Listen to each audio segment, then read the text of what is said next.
कभी आप ब्रह्म मुहूर्त में जगे?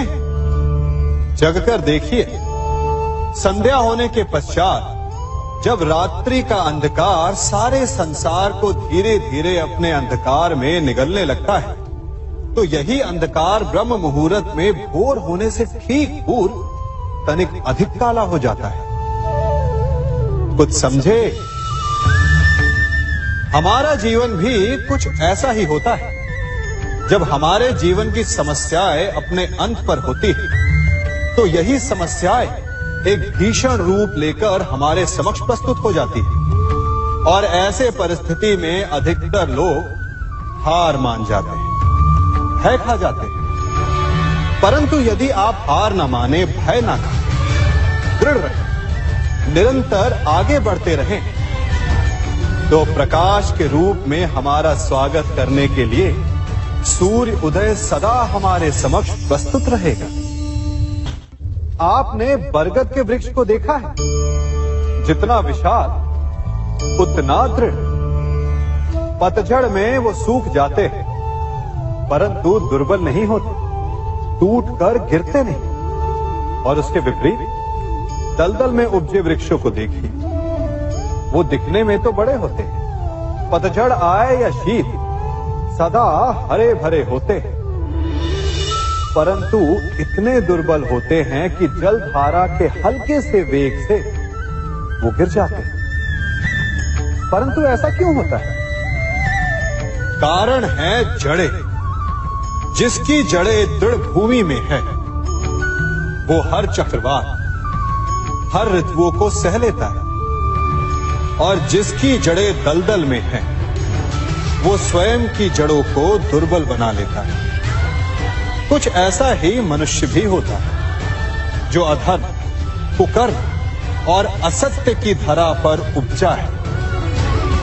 वो समय की एक मार भी नहीं सह पाता, और जो मनुष्य सत्य, धर्म की धरा पर उपजा है, वो हर समस्या से अविचलित हो जाता है। अब आप पर निर्भर करता है कि आप क्या बनना चाहते हैं।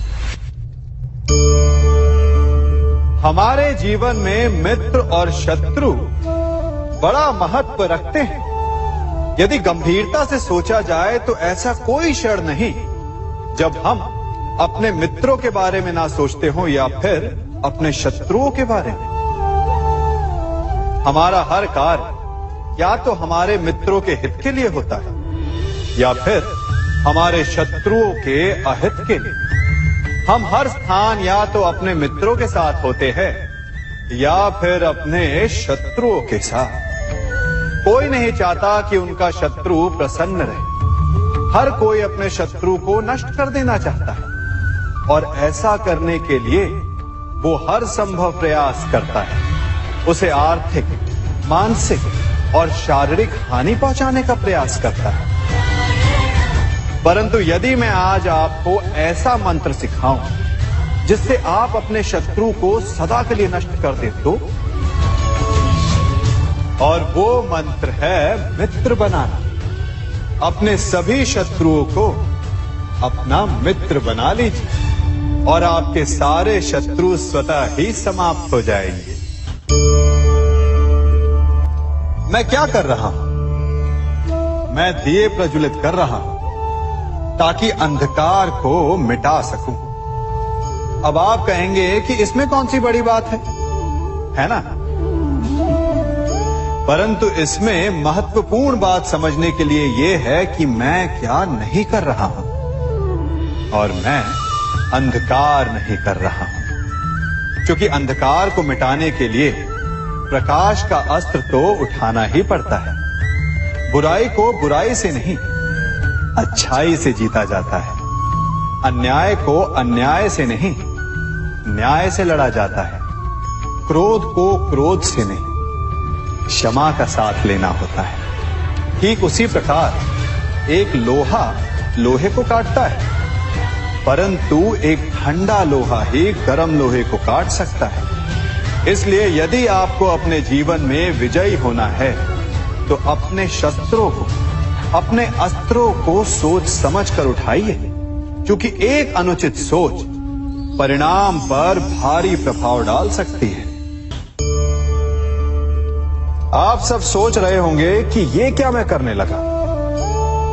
मैं इस पौधे को जड़ से उखाड़ रहा हूं। आश्चर्य हो रहा है ना कि एक पौधे को उखाड़ना या काटना ना केवल एक अपराध है अपितु पाप भी है। तो फिर मुझे ऐसा करने की क्या आवश्यकता पड़ गई? क्योंकि कई बार विनाश ही सृजन तक पहुंचाता है।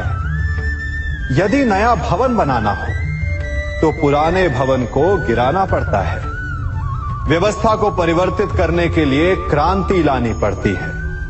और उसी प्रकार यदि किसी वृक्ष या किसी पौधे की जड़ों में घुन लग जाए या उसका मूल सड़ जाए तो उसे जड़ से उखाड़ देना ही श्रेयस्कर होता है, ताकि उस स्थल पर नए पौधे उपज सके। युद्ध करना पर्याय नहीं, परंतु कभी कभी शांति के लिए युद्ध करना आवश्यक हो जाता है। संसार में सबसे श्रेष्ठ क्या है? फूल या कांटे, प्रेम या घृणा, संपन्नता या दरिद्रता, मित्र या शत्रु? बताइए। अब आप भी कहेंगे कि भला ये कोई पूछने की बात हुई? अवश्य, फूल, प्रेम, संपन्नता और मित्र ही श्रेष्ठ है। परंतु क्या आपने अपने जीवन में कभी सोचा है कि हर एक भाव, हर एक वस्तु, हर एक घटना का एक गुण धर्म होता है? त्वचा पर जलन करने वाले फूलों से अधिक श्रेष्ठ वो कांटे हैं जिनसे आप अपने घर की बाढ़ बनाते हैं ताकि वन्य पशु आपके भीतर ना आ सके।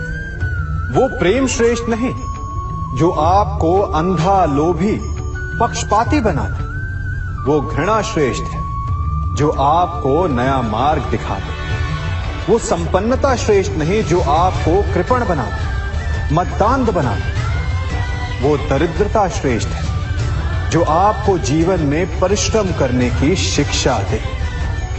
कुविचार देने वाले, बुरा मार्ग दिखाने वाले मित्रों से अधिक श्रेष्ठ वो शत्रु होते हैं जो हमें जीवन का लक्ष्य दे दे। इसलिए अपने जीवन में हर वस्तु, हर भाव, हर घटना के गुण धर्म को पहचानिए और उसके पश्चात अपना चयन कीजिए।